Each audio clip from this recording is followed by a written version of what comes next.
श्री स्वामी समर्थ महाराज प्रकटीकरण भाग 9.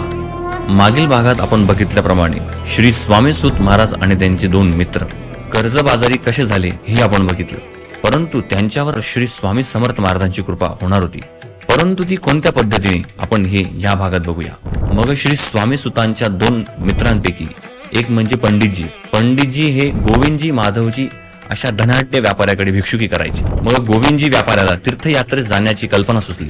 मग त्या व्यापाऱ्याने पंडितांना देखील विचारले की तुम्ही यात्रेला येता का, परंतु श्री स्वामी सूत महाराजांसोबत तेही कर्जबाजारी झाल्यामुळे त्यांना काही तीर्थयात्रेला जाता येत नव्हते. मग कान्होजी नावाचे दुसरेच ब्राह्मण होते. मग त्या व्यापाऱ्याने त्या कान्होजींना घेऊन तीर्थयात्रेला सुरुवात केली. मग तीर्थयात्रा करीत असताना ते गाणगापुरात आले आणि गाणगापुरात त्यांना दृष्टांत झाला अक्कलकोटात जाण्याचा. मग अक्कलकोटात त्या व्यापाऱ्याने आणि कान्होजींनी स्वामी महाराजांच्या आश्रयाखाली काही दिवस मुक्काम केला.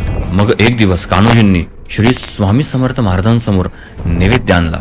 मग श्री स्वामी समर्थ महाराजांनी त्यांना सांगितले की मस्जिद में एक फकीर बेटा है, उसे जाओ ये खाना दे के आओ. आणि खरंच त्या मस्जिदीमध्ये एका कुत्र्यासोबत एक फकीर बसलेला होता, परंतु फकीराचे आणि श्री स्वामी समर्थ महाराजांचे संबंध काय होते हे श्री स्वामी समर्थ महाराजांनाच ठाऊक. मग त्या फकीराने ताटात 4 घास उरवून ठेवले. मग कान्होजींना फकीराने सांगितले की जल्दी जाओ, महाराज राह देख रहे होंगे. मग कान्होजी ताट घेऊन महाराजांसमोर गेले. मग स्वामींनी सांगितले की वो प्रसाद है, खा लो. मग श्री स्वामी समर्थ महाराजांनी आनंदात त्यांना आशीर्वाद दिला की तुला मुंबईत गेल्यानंतर 10,000 रुपये मिळतील. मग पुढील भागात आपण बघूया की कान्होजीला मुंबईत गेल्यानंतर श्री स्वामी समर्थ महाराजांच्या कृपेने 10,000 कसे मिळाले. मग या पैशाच्या लोभामुळे श्री स्वामी सूत महाराज श्री स्वामी समर्थ महाराजांकडे कसे खेचल्या गेले, परंतु ही लीला सर्व स्वामींचीच, म्हणून अशक्य ही शक्य करतील स्वामी, अशक्य ही शक्य करतील स्वामी.